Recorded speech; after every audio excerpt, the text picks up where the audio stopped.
सबको जय मसीह की। आज हम पुनरुत्थान पर्व के पहले रविवार में हैं और अभी भी हम सब लोग लॉकडाउन में हैं। पहले तो हमें 14 तारीख तक लॉकडाउन के लिए बताया गया है, अब और भी बढ़ाया गया है और 3 मई तक हम लॉकडाउन में हैं। प्रभु यीशु मसीह की पुनरुत्थान जो है कि अपनी चेलों की जिंदगी को बदल दिया है। वो भी डरे हुए थे, वो भी चिंतित थे, वो भी बंद कमरों में थे, परंतु प्रभु यीशु मसीह के पुनरुत्थान वो सारी चीजों को बदल दिया।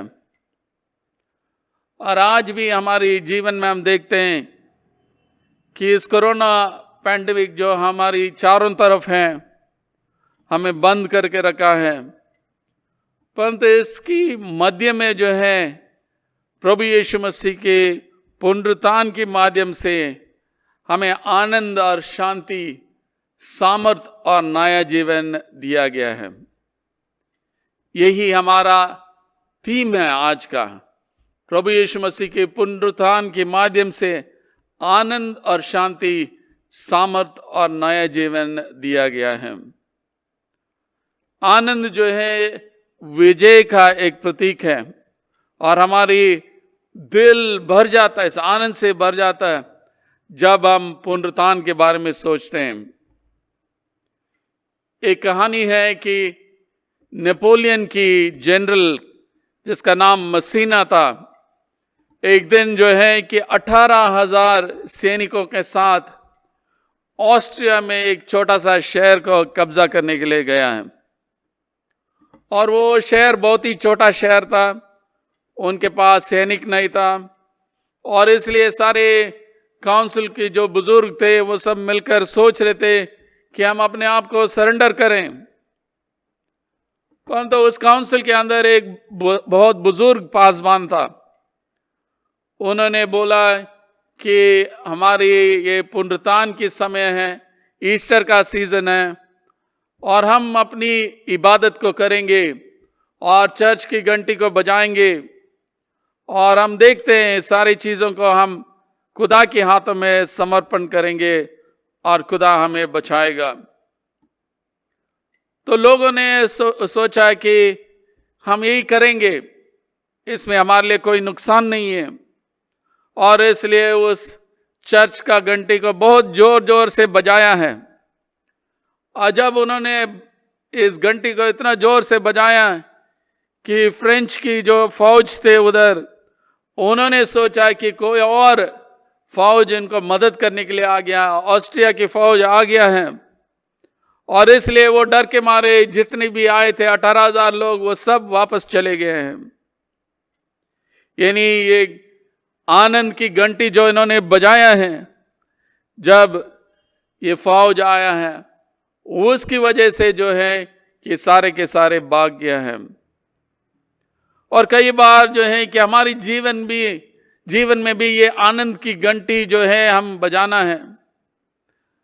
रिंग द जॉय बेल्स, कि जब हम दुख उठाते हैं, हम बीमार हैं, जब गरीब है, डर है, चिंतित है, अकेलापन महसूस करते हैं, ये जो भी समस्या का हम सामना करते हैं, हम आनंद मनाना है। और जब हम इस खुशी को प्रकट करते हैं, दुश्मन भाग जाता है, क्योंकि विश्वास और आनंद के सामने कोई भी दुश्मन खड़ा ना हो सकता है। आज का जो हिस्सा है जो हमारे लिए दिया गया है, योना की इंजील उसका 20वां अध्याय 19वें आयत से 31 आयत तक, तो मैं थोड़ा सा इसमें से पढ़ूंगा। उसी दिन जो सप्ताह का पहला दिन था, संध्या के समय जब वहां के द्वार जहां चेले थे यहूदियों की डर के मारे बंद थे, तब यीशु आया और उनके बीच में खड़ा होकर उनसे कहा, तुम्हें शांति मिले। और यह कहकर अपना हाथ और अपना पंजर उनको दिखाएं। तब चेले प्रभु को देखकर आनंदित हुए। यीशु ने फिर उनसे कहा, तुम्हें शांति मिले। जैसे पिता ने मुझे भेजा है वैसे मैं भी तुम्हें भेजता हूं। यह कहकर उसने उन पर फूंका और उनसे कहा, पवित्र आत्मा लो, जिनके पाप तुम क्षमा करो वे उनके लिए क्षमा किए गए हैं, जिनके तुम रखो वे रखे गए हैं। तो पहले हिस्सा हम देखते हैं कि ये जो है डर की जो संदर्भ है, जब चेले जो है सप्ताह के पहले दिन जो है कि शायद ऊपर वाली कोठरी में जो है दरवाजा को बंद करके डरे हुए थे कि यहूदी लोग उनको भी पकड़ने के लिए आएंगे। वो मायूस हो गए थे, वो डिप्रेस हो गए थे क्योंकि यीशु का मृत्यु हुआ। उन्होंने सोचा ये हमारी अंत है, कि हमारे लिए कुछ भविष्य नहीं है। प्रभु यीशु मसीह ने उनको कई बार समझाया, मनुष्यों के पुत्र को दुख उठाना अवश्य है, मरना अवश्य है, वो तीसरे दिन जी उठेगा। परंतु अभी तक उनकी समझ में नहीं आया कि प्रभु यीशु मसीह मृत्यु में से जी उठेंगे। परंतु यीशु मसीह उनको मिलते हैं ऊपर वाली कोठरी में और कहते हैं तुम्हें शांति मिले, और उनको दिखाते हैं अपना हाथ और अपना पंजर उनको दिखाते हैं। तब चेले प्रभु को देखकर आनंदित हुए। यहां पे हम देखते हैं उनकी डर और खौफ जो है वो बदल जाता, वो आनंदित हुए। क्यों? क्योंकि यीशु को उन्होंने देखा है। उनकी मायूसगी और उनकी डर और खौफ जो है वो बदल गया, आनंदित हुए, उनको हिम्मत आया और प्रभु यीशु मसीह के पुनरुत्थान को उन्होंने मनाया। उनका हृदय जो है आनंदित हुआ। और मसीह समुदाय जो है कि एक उत्सव मनाना समुदाय होना है, कि हम सेलिब्रेट करना है। We are called to be a community of celebration. उत्सव मनाना समुदाय है। हिम्मत और हिया, प्रेम और आनंद सिर्फ हमारी व्यक्तिगत अनुभव नहीं है, परंतु ये विश्वास की समुदाय का अनुभव होना चाहिए। हम जो है समुदाय गायन गाते हैं, गाना गाते हैं, मिलकर गाते हैं, क्योंकि हम उत्सव मनाने वाले समुदाय हैं। हम स्वर्गदूतों के साथ कि स्वर्गलोक में खुदा का धन्यवाद देते हैं, क्योंकि उन्होंने मृत्यु को हराया, शैतान को हराया, सारे प्रधानतों और ताकतों को हराया, और वो जी उठा और पिता के दाहिने हाथ विराजमान है और आपके लिए और मेरे लिए हमेशा सिफारिश करते रहते हैं। पहले पॉइंट जो हमने सुना है कि किस तरह आनंद से भरे हुए थे चेले, जो है उनकी अनुभव जब यीशु मसीह को उन्होंने देखा है कि डर से वो आनंदित हुए और वो एक उत्सव मनाना समुदाय बन गए थे। दूसरी चीज जो हम अभी ध्यान देंगे वो शांति के बारे में।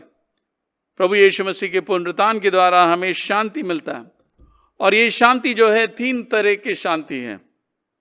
शांति खुदा और इंसान के बीच में जो रिश्ता टूटा हुआ था उसको यीशु मसीह ने मेल किया है। तो ये पहली शांति है कि हम जो है परमेश्वर के साथ दोबारा ये रिश्ता शुरू कर सकते हैं जब यीशु पर हम विश्वास करते हैं। दूसरी शांति जो है अंदरूनी शांति, क्योंकि हमारे पापों की क्षमा हुआ है और इसलिए हमें अंदर शांति मिलता है। और तीसरी शांति ये है कि जब हम एक दूसरे को माफ करते हैं और हमें वो शांति मिलता है। और इस छोटा सा हिस्सा में हम देखते हैं प्रभु यीशु मसीह 2 बार चेलों को बताते हैं तुम्हें शांति मिले, तुम्हें शांति मिले। और चेलों को बताते हैं कि इस मेल मिलाप की खिदमत में चले जाओ, जैसे पिता ने मुझे भेजा है मैं भी आपको भेज रहा हूं। पिता परमेश्वर पूरे दुनिया को मेल मिलाप कर रहे थे यीशु मसीह के द्वारा। अब यीशु चेलों के द्वारा जो है इस मेल मिलाप की खिदमत को जारी रखते हैं। शांति जो हमारी समझ से बिल्कुल बाहर है वो प्रभु यीशु मसीह हमें देता है। हमारी संदर्भ को भी है, हमारी जो कॉन्टेक्स्ट जैसे भी हो, दुख में, मुसीबत में, बीमारी में, प्रभु की शांति हमारे साथ रहती है। तो पुनरुत्थान की वजह से ये शांति हमें मिलता है। शांति जो दुनिया देती है वैसे नहीं है, परंतु आत्म शांति जो सिर्फ यीशु हमें दे सकता है। तीसरी चीज जो हमारे लिए बताया गया है, आनंद, शांति और सामर्थ। पुनरुत्थान की सामर्थ हमारे लिए उपलब्ध है। पेंतेकोस्त के दिन जो 50वीं दिन था प्रभु यीशु मसीह की जी उठने के बाद, पवित्र आत्मा उंडेला गया, सारे लोगों पर उंडेला गया, और उसी दिन से आज तक जो है पवित्र आत्मा सबों के ऊपर उंडेला गया है। सभी को सामर्थ मिलता है। पौलुस जब एफिसियों को लिखता है, एफिसियों 1:18 से 20 में इस तरह लिखता है, और तुम्हारे मन की आंखें ज्योतिर्मय हो कि तुम जान लो कि उसके बुलाने से कैसे आशा होती है, और पवित्र लोगों में उसकी मिरास की महिमा का धन कैसे है, और उसकी सामर्थ हमारे और जो विश्वास करते हैं कितने महान है। उसकी शक्ति के प्रभाव के उस कार्य के अनुसार जो उसने मसीह के विषय में किया, कि उसको मरे हुओं में से जिलाकर स्वर्गीय स्थानों में अपनी दाहिनी ओर रखा है। योना की इंजील में हम देखते हैं कि आत्मा जब दिया गया, एक प्रतीक है कि उनके ऊपर फूंका गया है। इस आत्मा के द्वारा एक नई सृष्टि हुए हैं, एक नई समाज है, नया जीवन और नया सामर्थ के साथ। जब आदम और हवा को परमेश्वर मिट्टी से बनाया है, उनके अंदर सांस फूंका है और सृष्टि हुई है। अब दोबारा हम देखते हैं यीशु मसीह फूंकते हैं, पवित्र आत्मा को फूंकते हैं, ताकि ये नई सृष्टि पैदा हो। ये जो है पवित्र आत्मा का प्रतीक है। चेलों को पवित्र आत्मा दिया जा रहा है ताकि वो जाके परमेश्वर के राज्य के बारे में सुसमाचार को प्रचार करें, जो गरीब है उनको मदद करें, जो लंगड़े हैं उनको मदद करें, जो दुख उठा रहे हैं उनके साथ दें, और सत्य के लिए और न्याय के लिए मृत्यु तक खड़े होने के लिए सामर्थ देता है। पवित्र आत्मा जो है कि ऐसे समुदाय हमें बनता है कि हम एक दूसरे का क्षमा करें, ताकि हम मेल मिलाप हमारी समाज में ला सकते हैं। और इसलिए प्रभु यीशु मसीह उनको बताता, ये कहकर उसने उन पर फूंका और उनसे कहा, पवित्र आत्मा लो, जिनके पाप तुम क्षमा करो वे उनके लिए क्षमा किए गए हैं, जिनके तुम रखो वे रखे गए हैं। ये कोई स्पेशल अधिकार नहीं है जो चेलों के लिए दिया है, परंतु ये है जब वो सुसमाचार प्रचार करते हैं, लोग उसको स्वीकार करते हैं, फिर उनके पापों की माफी मिलता है। और अगर नहीं स्वीकार करते हैं, फिर उनका पाप रह जाता है। आगे हम पढ़ेंगे योना की इंजील 20:24 से 29 तक। परंतु 12 में से एक अर्थात तोमा जो दिदमस कहलाता है, जब यीशु आया तो उनके साथ न था। तब अन्य चेले उससे कहने लगे, तुमने प्रभु को देखा है। तब उसने उनसे कहा, जब तक मैं उसके हाथों में कीलों की छेद न देख लूं और कीलों की छेदों में अपनी उंगली न डालूं और उसके पंजर में अपना हाथ न डालूं, तब तक मैं विश्वास नहीं करूंगा। 8 दिन के बाद उसके चेले फिर घर के भीतर थे और तोमा उनके साथ था और द्वार बंद थे। तब यीशु आया और उनके बीच में खड़े होकर कहा, तुम्हें शांति मिले। तब उसने तोमा से कहा, अपनी उंगली यहाँ लाकर मेरे हाथों को देख और अपना हाथ लाकर मेरे पंजर में डाल और अविश्वास से नहीं परंतु विश्वासी हो। ये सुन तोमा ने उत्तर दिया, हे मेरे प्रभु, हे मेरे परमेश्वर। यीशु ने उससे कहा, तूने मुझे देखा है, क्या इसलिए विश्वास किया है? धन्य वे हैं जिन्होंने बिना देखे विश्वास किया है। तोमा जो है विश्वास करने वाला नहीं था। वो जब दूसरे चेले उनको बताए कि हमने यीशु को देखा, वो सबूत मांगता है और साफ साफ उनको बताता है कि जब तक मैं उसके हाथों में कीलों की छेद न देख लूं और कीलों की छेदों में अपनी उंगली न डालूं और उसके पंजर में अपना हाथ न डालूं, तब तक मैं विश्वास नहीं करूंगा।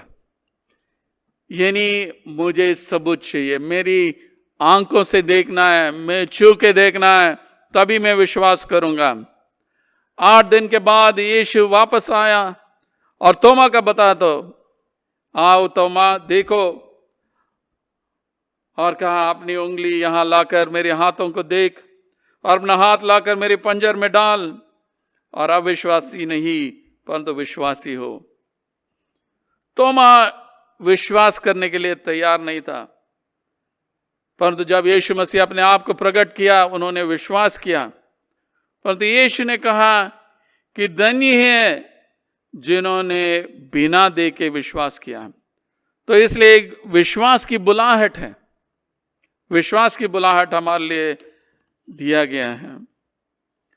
तो 3 चीज हमने देखा है कि हमारे पास जो दिया है, आनंद और शांति और पवित्र आत्मा की सामर्थ, और अंत में जो है नया जीवन। 31 और 31 में लिखा है, यीशु ने और भी बहुत से चिन्ह चेलों के सामने दिखाया जो इस पुस्तक में लिखे नहीं गए हैं, परंतु ये इसलिए लिखे गए हैं कि तुम विश्वास करो कि यीशु ही परमेश्वर का पुत्र मसीह है, और विश्वास करके उसके नाम से जीवन पाओ। अंत में हम देखते हैं नया जीवन के बारे में लिखा है। ये नया जीवन सबों के लिए उपलब्ध है, जो भी यीशु को स्वीकार करते हैं उनको ये नया जीवन मिलता है।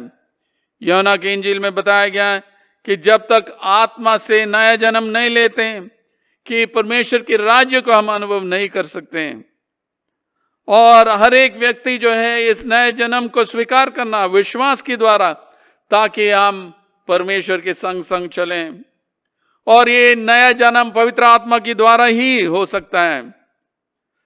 पानी और आत्मा जो है हमें नया जन्म देता है, हमें शुद्ध करता है, हमारे सामर्थ देता है। पवित्र आत्मा ही हमारी दिलों में जो है वो ख्वाहिश पैदा करता है कि नए जन्म की ख्वाहिश। तो आज सुबह परमेश्वर हमें बुलाता है ताकि हम विश्वास करें और विश्वास योग्य रहें। तो ये 4 चीज हमने देखा। पुनरुत्थान, प्रभु यीशु मसीह के पुनरुत्थान के माध्यम से हमें आनंद मिलती है, क्योंकि यीशु स्वर्ग में है, हमारे लिए निवेदन करता है, हमारे डरों को निकालता है। इसलिए हम उत्सव मनाने वाले समुदाय बनना है। अगर हम घरों में है फिर भी हम रिजॉइस करना, सेलिब्रेट करना। दूसरी चीज हमने देखा है कि उन्होंने शांति लाया हमारे बीच में, खुदा के साथ शांति, अंदरूनी शांति, एक दूसरे के साथ शांति। और ये शांति हमारे लिए उपलब्ध है जब हम क्षमा मांगते हैं, हमारी पापों की क्षमा होता है और हम दूसरों को क्षमा करते हैं।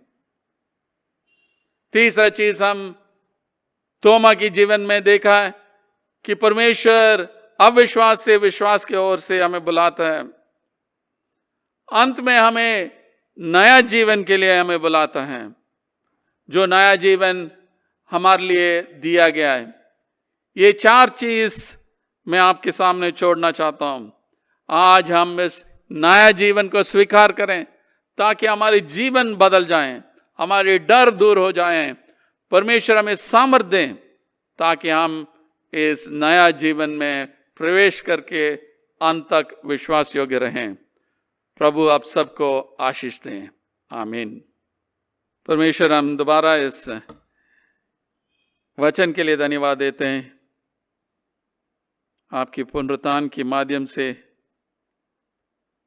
आपने हमारे लिए आनंद और शांति, सामर्थ और नया जीवन दिया है। हमारे जीवनों में आपकी आनंद से हमें परिपूर्ण कर, आपकी शांति हमें दे, जो अंदरूनी शांति सिर्फ आप दे सकते हैं। जब हमारे पाप क्षमा हो जाता है, एक दूसरे के साथ मेल मिलाप करने के लिए हमें मदद कर।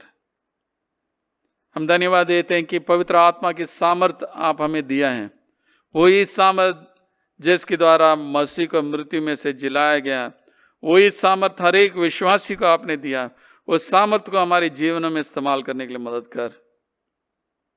हम धन्यवाद देते हैं नया जीवन के लिए। आपकी आत्मा के द्वारा हमें नया जीवन देते हैं, नया जन्म देते हैं।